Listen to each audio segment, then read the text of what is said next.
This is a fan-generated show. If you would like to support us, please go to jamieglazov.com and also don't forget to subscribe to our YouTube channel. All your support is greatly appreciated. Good evening. Welcome to the Jamie Glazov Moment. Tonight, the left's ferocious rage at Trump's inauguration. I'm sure many of you watched the proceedings or developments or whatever we want to call what we witnessed during Trump's inauguration and afterwards in terms of the left's behavior. It's hard to kind of find words to describe some of it. But the Women's March provided us it provided us with some very interesting proceedings and developments, including Madonna's speech, Ashley Judd's speech, I think, said it all. But I had some reflections that I wanted to share with you when I was observing this behavior. I wanted to share this evening with you, my friends, the concept of when the truth reproves an individual, when the truth reproves us. And there are many of us, understandably, perhaps to certain degrees, that are not comfortable when the truth reproves us. And all of us have experienced this, but as we mature, or perhaps as we try to become closer to God, we have different ways of reacting to this than perhaps some other people. So here's what I'm getting at. I grew up with some leftists with whom for years, if not decades, we would argue about politics. We would argue about the Cold War, about Ronald Reagan, about the invasion of Iraq, whatever it was. But slowly but surely, I began to realize that no matter how much I would win an argument or provide certain evidence, it was never enough. And I began to realize after a while that there was something deeper in these people, that actually what we were arguing about really didn't matter. Now, I'm not saying that this applies to every leftist in every way. Different pathologies spawn different pathologies. But this definitely is a phenomenon on the left. And I can think of several leftists I know, one in particular that represents many, many of them.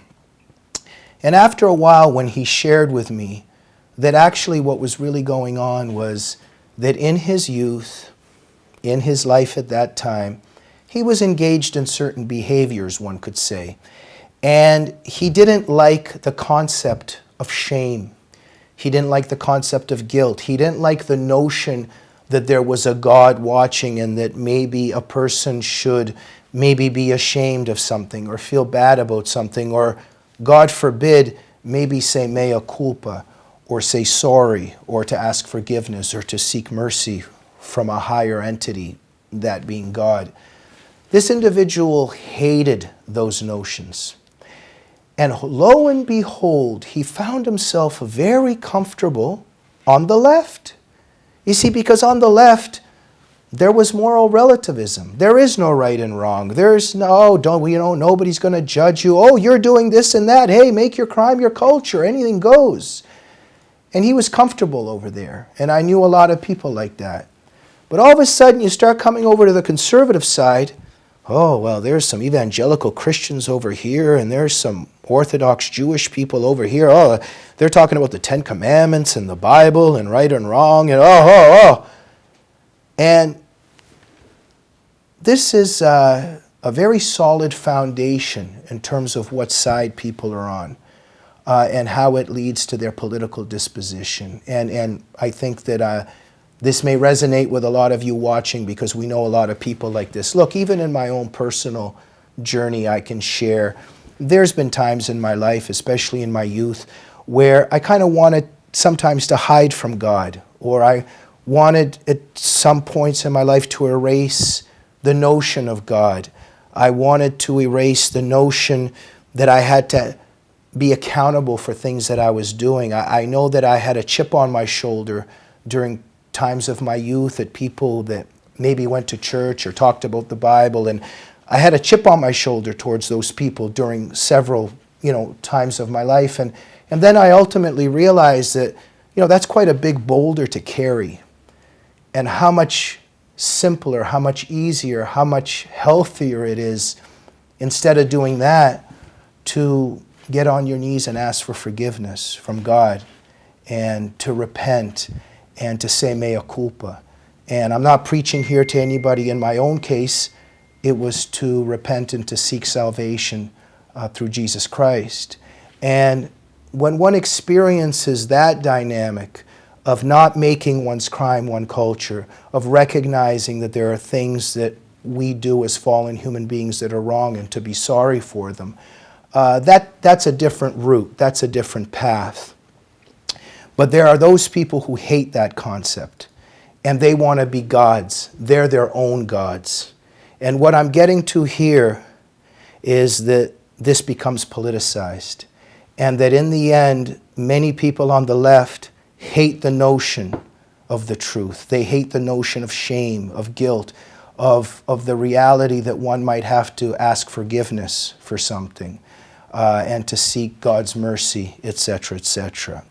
And so I will say this, that when it comes to Hillary Clinton, hey, when Hillary's in power and the Democratic Party's in power, it's obvious that anything can go on the moral level. There's not necessarily the truth that reproves. And some of you are saying, oh, well, what are you saying? Are you trying to say that Trump is a saint or some kind of angel or some kind of God?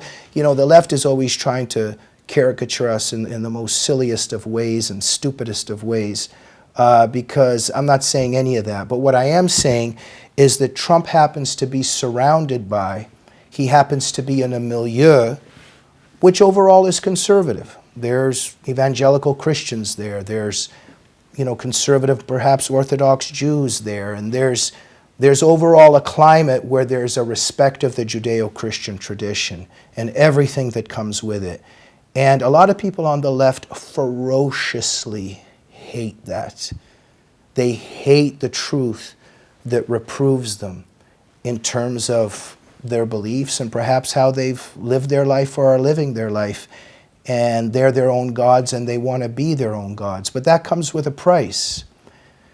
There's a very interesting, many interesting studies of anti-Semitism, and something that really made an impact on me when I was younger studying it was that there were some scholars who pointed out that one of the causes of anti-Semitism, one of the deepest roots of anti-Semitism, is that the Jews committed a certain crime against humans through the eyes of the humans that hate Jews.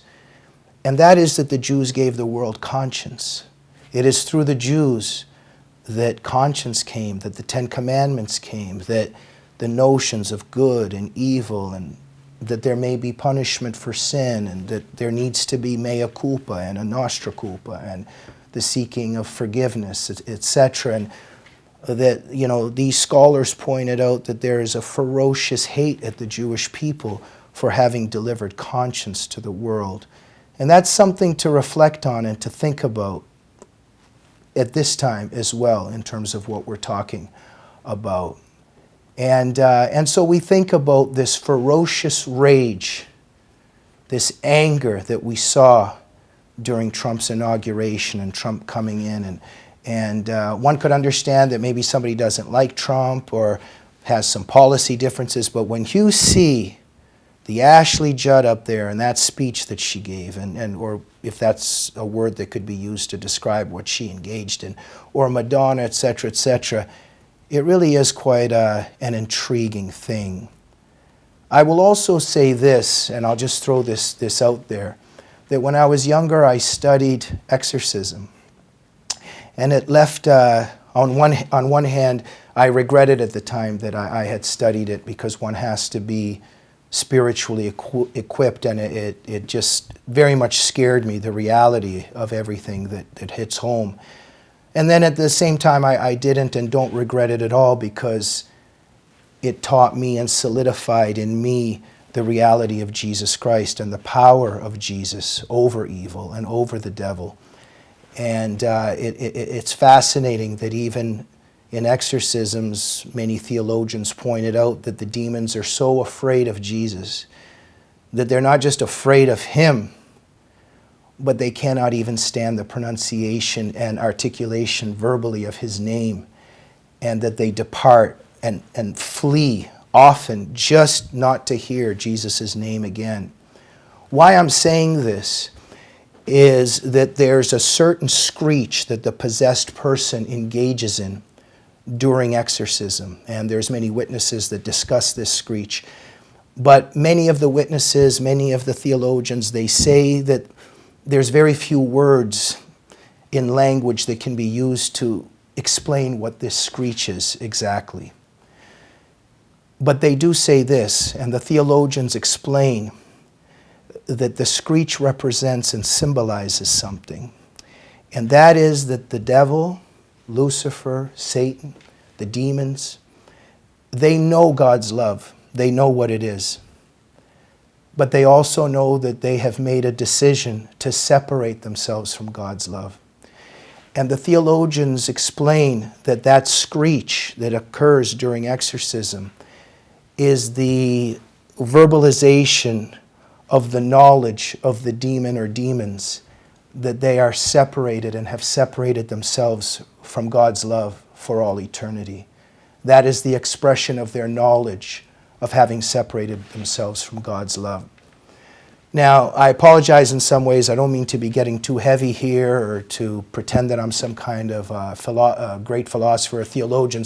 I just wanted to throw this out there, just putting it on the table for reflection, in the sense that one might live a certain way, one might have a certain philosophical mindset that might separate ourselves. We might be separating ourselves from the truth, from God's love, and to keep an eye on this. And most importantly, we can often see this in others. So in terms of everything that I've just said, in terms of everything that I'm discussing, there are a few dots we can connect here. And so in terms of the left's ferocious rage at Trump's inauguration, let me play a clip of one protester that I think very much reflects a lot of the left's disposition in terms of Trump's inauguration. Let's play the clip. To be able to introduce for the first time ever anywhere the 45th President of the United States of America, Donald J. Trump.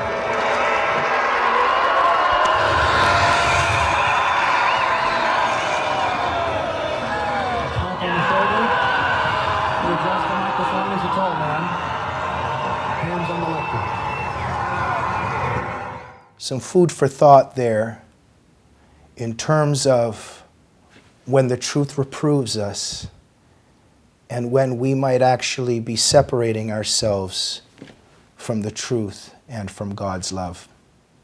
Just food for thought, ladies and gentlemen. We'll see you on the next Jamie Glazov moment. Thank you for joining me. Good night.